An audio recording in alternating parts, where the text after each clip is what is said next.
Hi, today we're going to tour my minimal yet functional desk setup in a small space. I'm hoping this can serve as some inspiration for your setup or give you ideas on how to address your needs so that you end up with a space that is perfect for you.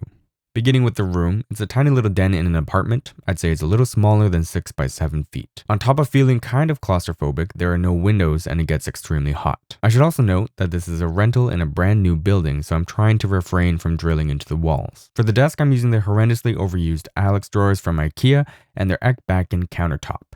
The color I'm using is the light gray concrete effect laminate. I've left a bit of space on each end to better support the countertop and to have some extra out-of-sight storage space. I really wanted to use something other than the Alex drawers, but failed to find any viable alternative. I gotta say though, I really enjoy the storage these units provide. I'm not a big fan of the look to be honest, but the capacity of these drawers is perfect for my use. I can easily fit all my documents, headphones, audio cables, SSDs, teleprompter, camera accessories, and more. Before getting these, I was using a bookshelf, and I find that using these makes the room seem much more spacious because everything can be out of sight. I stuck an IKEA table leg in the middle near the back for some extra support, but the countertop itself came already kind of sagging, so I'm not too optimistic on it retaining its shape over time. It feels sturdy enough though, and honestly is so affordable that I'm not too concerned.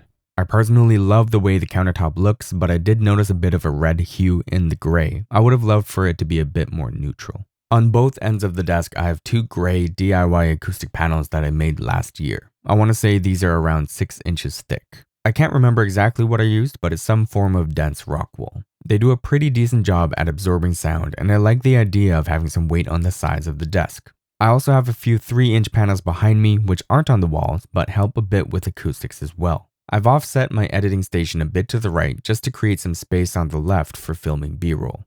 I've also been leaving some items on top for quick access, such as my Canon R7, Sennheiser MKH8050, which currently listening to, a notebook, and a backup 12TB hard drive.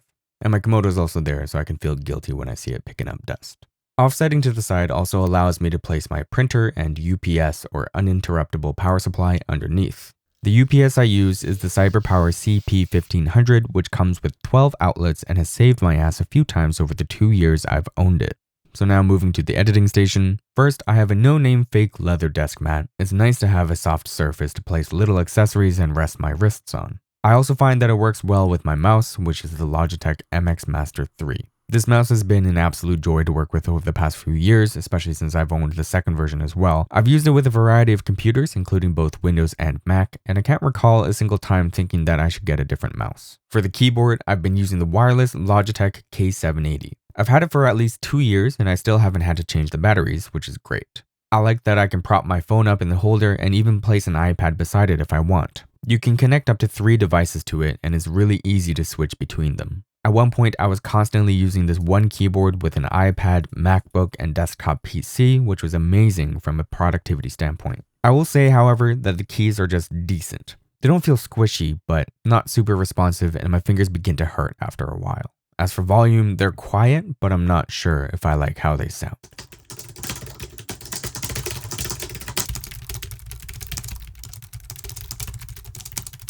That being said, it's relatively affordable, performs well, and looks pretty nice in my opinion. Next, we have the Mac Studio. I got the M1 Max version with 32 gigs of RAM and 2 terabytes of SSD storage. I primarily got this because my custom PC was producing a large amount of heat and noise.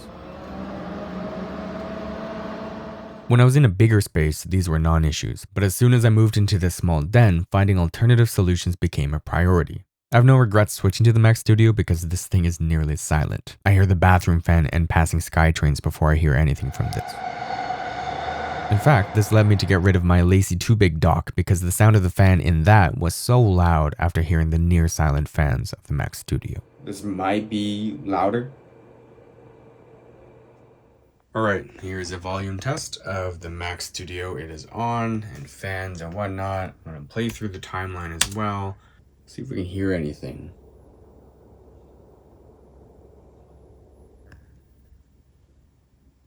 Of course, this is for audio purposes as well as just, I don't know. I think I'm becoming more and more sensitive to noise. I'm also a big fan of Mac OS. Owning a custom PC made me quickly realize how incompetent I am with computers and drivers and whatnot. Mac makes things much simpler for me, and things like iMessage and AirDrop are shockingly useful. One more thing though, I'm really torn between the Mac Studio and the 16-inch MacBook Pro.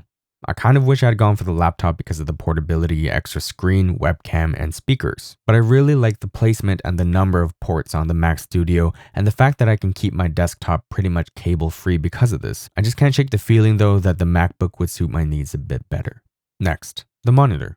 I ended up going for a single monitor setup just because of the limited space I have. I feel like this opens up the room and looks cleaner. This is the Dell P2715Q IPS LCD 4K monitor. I bought this thing back in 2018 or so and it's been an absolute tank. I love it from a productivity standpoint, but when it comes to video editing, specifically color grading, I'd love to explore other options. I calibrated with the SpiderX Pro, but things still seem to be a bit off. I'm also finding that 27 inches is beginning to feel a bit small, and to be honest, I hate having just one monitor. I'm going to stick with this setup for as long as I can, but I might make the switch to a MacBook Pro or squeeze in another monitor or stack one on top. I'm not sure yet. Speaking of which, on top of my monitor, I have this VIVO Screenbar Lite. It was much more budget friendly than the BenQ option, and I've heard of this brand many times over the years, so I just tried it out. I love this thing again from a general productivity standpoint, and it really helps when you're in a room with no natural light coming through. Though it says the angle of light doesn't shine on the monitor itself, I don't think that's true.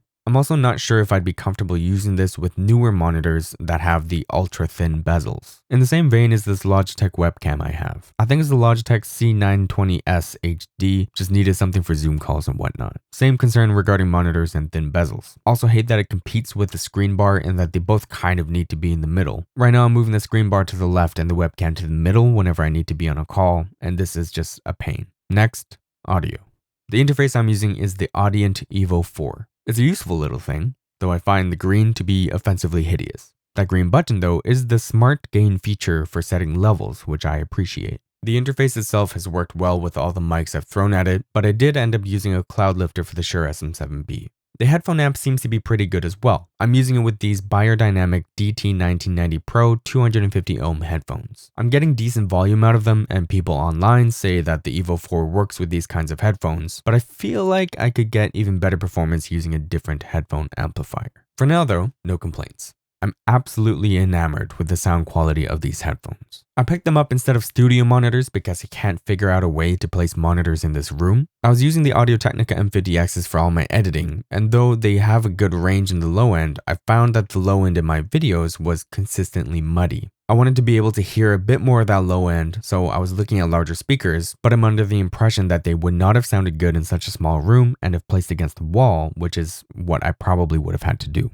I'm also trialing this Sound ID reference plugin by Sonarworks. I've heard this is really good when you're mixing, and I think this is true after having used it. The DT1990s have a very bright top end that gets tamed by this plugin. The boost is in my opinion phenomenal for consuming content however, so I turn the plugin off whenever I'm not editing. I guess I should also note that I'm using the DT1990s A pads and not the B pads because they're supposed to be more accurate. Moving away from the desk chair I'm using is the Hyken mesh chair from Staples if memory serves me correct. Relatively affordable option and it's treated me well over the years. I'd love to upgrade this in the future, but at the moment I have no major complaints. In switching to this new desk setup, I've discovered how stubby my legs are, so I had to pick up this foam footrest from Amazon, which has been perfect. Finally, lighting. Because I don't have any natural light coming in here, I initially wanted to buy a ton of lamps. As of late though, I've been learning about color grading and now I'm appreciative of the fact that I can control my ambient light. That being said, I've seen a few mixed opinions on the ideal brightness of a room. I'm going to research this a bit more before making any drastic changes. Right now, I've set the ambience to a comfortable level that doesn't feel too dim or bright. The main light in the room is this one IKEA lamp that I keep behind me. I'm using it with the Philips Hue bulb that I bought a few years ago. Again, for color grading, it seems that 6500 Kelvin is the standard temperature people recommend, so I've tried my best to set the bulb to this. The bulb flickers on video ever so slightly however, so I turn it off when recording. I have this Falconized RX18TD light mat instead, which I've just propped up on one of these acoustic panels. I haven't quite figured out the lighting situation for recording yet. I tried a desk clamp light stand, but it couldn't support the weight of this light, so I'm still figuring out what to do. For now, I just prop the mat up against things and make do with what I have.